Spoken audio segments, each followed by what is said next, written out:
Hello everyone and welcome. Make a cup of your favorite drink and get comfortable because this is a wonderful time for news stories from Yellowcat. Send your own stories in the comments below and maybe they'll be in our new video.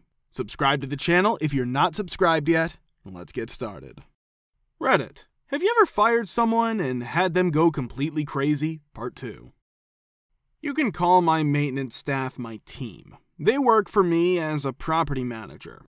My maintenance worker's been with me on and off for about 5 years. He never showed up to work on time, wasn't interested in getting his own tools, and worked very slowly over the course of these 5 years. He never made more than $10 an hour for any work he did, of course. I got paid $8 an hour to do menial tasks and help my maintenance foreman most of the time. When we talked about moving forward, he would say that he was trying very hard to change his life for the better. Things would return to normal after a few weeks.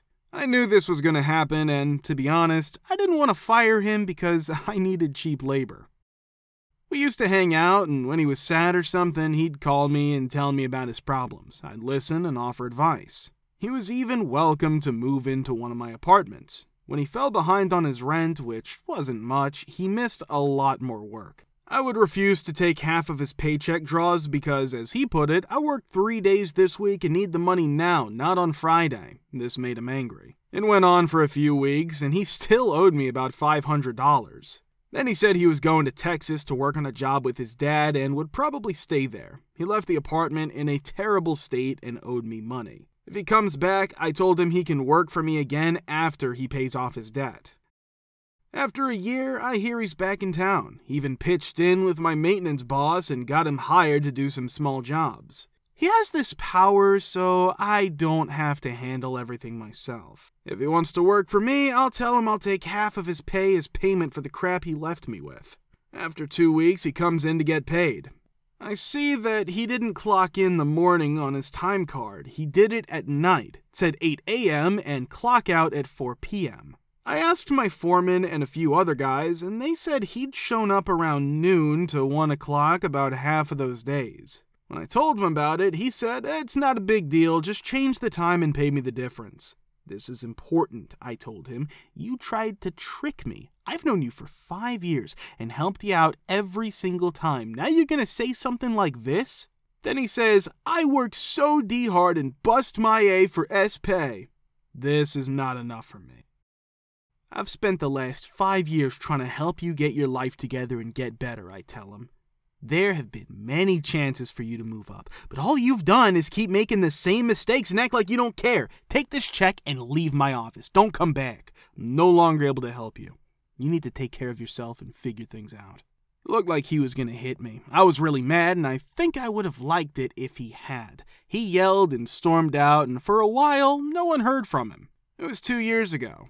He's tried to call me and my maintenance crew since then to ask about work. They have all been told to stop calling him and let him know he won't be working for us again. At my last job, I was hired to help the sales department do better. I knew from the start that one of the guys there wasn't going to make it. He was never good enough for the job, and I don't know how they hired him in the first place. Whenever I walk in to talk to him, he tells me right away how glad he is that I'm here and how he can learn a lot from me as a boss. He tells me he's having trouble because he wasn't trained well, but that doesn't change the fact that I know he's not right for the job. I knew the person who trained him did a bad job because this was the worst part. Also, I knew he would never be good at the job, but I didn't want to fire someone who wasn't even trained right, so I decided to work with him and give him a chance to prove himself. Day 2, there's something wrong with this guy, I know it. He starts telling me out of the blue how much he wants to prove himself because his life has been hard since his grandmother died a few months ago. She was the last person he had left in this world because his girlfriend, who was pregnant with his child, also died a few months ago. It's a lot for someone to lay on me after only 2 days of knowing them, but over the next 2 weeks it becomes clear that the guy is a sympathy W. I know he's lying because the story keeps changing. That doesn't bother me, I just want the guy to do his job well. Finally, I ask him to do something very easy. He doesn't, but tells me he did. When I know this and I decide that enough is enough, it's time to let him go. I call him into the office and tell him things aren't going to work out. When he tries to talk about how hard his life is, I tell him that I understand, but it doesn't make him a good man for the job. He then says he still wants to prove himself, and I try to tell him that he's not qualified for the job and that it won't happen. That goes on for about 15 minutes. Finally, I give up trying to be nice and tell him straight out that I've decided not to hire him anymore. The next part is the crying. I chose not to write crying because that word doesn't do justice to the screams of pain he let out. The guy was shaking and screaming at the top of his lungs while hyperventilating. It shocked me even more because I was with a friend a week ago when he learned that his mother had died. He was not even 10th as sad as that guy was. I timed how long I sat with him for and then tried to leave. There has been no change at all in the crying. After that, they begging to keep his job through tears and sobs of pain. He got down on one knee and tried to grab my hands. It was not fun to see. I know I need to keep things from getting worse, so I go to the main office floor and tell my sales staff to close the door to the kitchen. I didn't want to deal with him leaving in front of them. He most likely would have passed out. I go in and tell him that no one is there and that now is a good time to get his things. His question is whether he may take a moment. I tell him that now is the proper time to leave. He seems to collect his things for a very long time. He's no longer crying because no one's in the sales floor. He's only crying and looking at me. As we leave, he walks by the department he doesn't know and starts to cry. He then walks into the next apartment and tries to hug the people closest to him. Strange things for everyone. And finally, I tell him that he needs to leave. If he wants to say goodbye to someone, he can email them and meet them later, screaming and crying out. I finally get him out of the building. He stayed outside for an hour. It would start to rain when someone went outside to smoke, and you could hear the wailing from our office 3 floors up. It was very strange. I've never seen someone cry that much, and he was 26. That's not clear to me. Maybe he was completely out of sorts emotionally, or maybe he was just being sneaky and thought that would help him keep his job. In any case, everyone was better off without him. Still, it was a strange and surreal event. What is the silliest or the most crazy thing your HOA board or neighbors have ever done? Part 2. In college, our department was in charge of the HOA. He picked a stupid place to retire, a condo in a densely populated neighborhood just 1 mile from a large state college. This is the kind of jerk who washes his own driveway once a week to keep it clean, and then walks around giving residents tickets for leaving their cars in guest parking for too long. Most of the places were nice and quiet, and 70% of them were rented out to college students. Even though it wasn't against the rules, he would still bother my brother and me about silly things that annoyed him. After living there for a year, he chose to pick on us because the driveway had oil spots on it. That jerk was getting old for me, so I told him that if he was going to warn us about oil spots, he also had to warn everyone else. He sent out around 40 warnings in the end. We cleaned the oil off our driveway and go on with our lives. After a week, we hear yelling on a Sunday morning. Because he'd been bothering another neighbor, that person got very angry and dumped 5 gallons of used motor oil on his driveway in the middle of the night. He had opened his garage door and driven his Lexus SUV through it. He then stepped in when he opened the door and saw that something was wrong. About 6 of his neighbors, whom he had written off, came out to see what the fuss was all about and laughed so hard they couldn't stand up. I was also gonna die. I laughed so hard when I was only 10 feet away from this guy as he ran around kicking up oil. To be honest, I felt sorry for the guy. It's hard for me to imagine that my life is so dull and bad that I care so much about such silly stuff. I've been wondering if I made a mistake here ever since this occurred over the winter. Because I live in a condo, even the most basic things are complicated. There's a 2-foot landscaping strip separating my parking space from the property fence. Right in front of my spot when we bought the condo was a tree.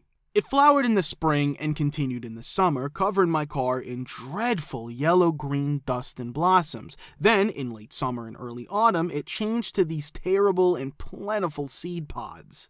Naturally, fall also brought with it the leaves, and with each winter storm, it shed tiny sticks and branches. It was terrible.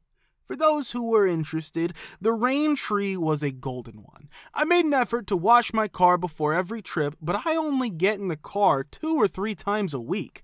I'd had enough when there was enough debris in my engine compartments to ignite a fire. I went to the HOA and asked that the trees be taken down. I even mentioned that I would pay for and hire someone myself if given permission. There were 6 of the same trees, and a few other people who parked along the fence line wanted theirs taken down too. It was November by this time. If it's okay with me, the HOA said they'd just have our arborist do it when they come around in the spring. Yes, I did. A few weeks later, between Thanksgiving and Christmas, a neighbor who used to be on the HOA board knocked on my door and told me someone was coming in a few days and I should park somewhere.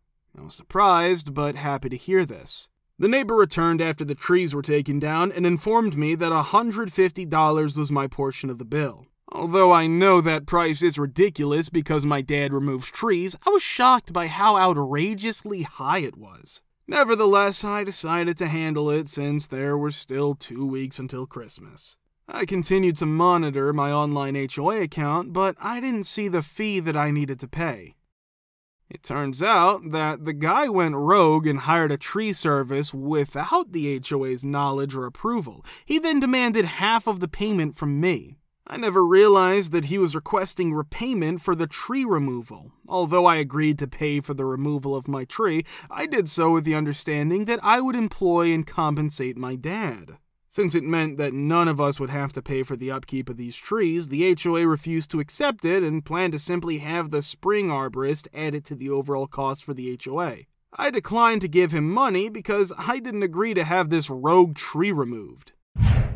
These people are the legalized mafia and suburban fascists. In addition to dictating how we should live our private lives and decorate our homes, they demand money for their ridiculous projects. Every household is required to pay $500 per month for it, and the majority of that money is lost. These are frequent dinner meetings, and very little information about the topics discussed is disclosed, so I'm pretty sure the board members spend it on expensive food or alcohol. They've made a playground and park with our money. That's the only worthwhile thing they've done. Their target was a neighbor who had painted his fence an incorrect shade of brown, and they needed paint that would have cost $200 per can. They pursued my other neighbor because of a fence that was raised by 3 inches.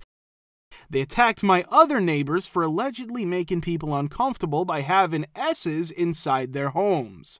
They are from Burma, they're Buddhists, and no, the symbolism is not N. The worst thing they did, in my opinion, was target a former Marine who had served in Vietnam and had 3 flags: a U.S. flag, a Marine Corps flag, and a Gadsden flag. The Homeowners Association ordered him to take down the multiple flags because they thought it looked unattractive. They harassed him as he left his house for weeks, calling and sending him mail nonstop. It got to the point where he threatened anyone who entered his property. Although the HOA wasn't going to tolerate it, they went after another man for having pet peacocks in his yard, even though it didn't really bother anyone. The president enjoys flexing his power over us and is an egotistical maniac.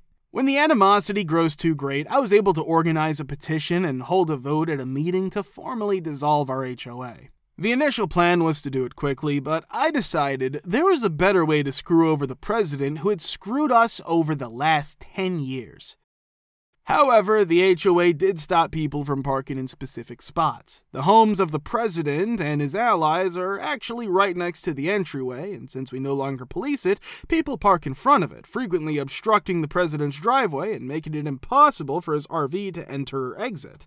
The car issue and the teenagers loitering around the neighborhood creek/river in the middle of the night, smoking and playing loud music, were a hindrance to his plans to retire and move to Florida. Previously, there was a 10:30 curfew, which is now gone. The HOA also intended to construct a weir in the neighboring river to stop flooding. However, on the day the buyer came to inspect the property, the river unexpectedly flooded, severely damaging the homes of the president and a few other former HOA board members. The president is furious with me for canceling the deal and forcing the beautiful to reduce the price at which he's selling the property to $350,000. I genuinely believe he deserves it for the mess he caused us. If you want to watch the part 1, click the link here. We're very glad to see you all in the comments again. Many thanks for your support.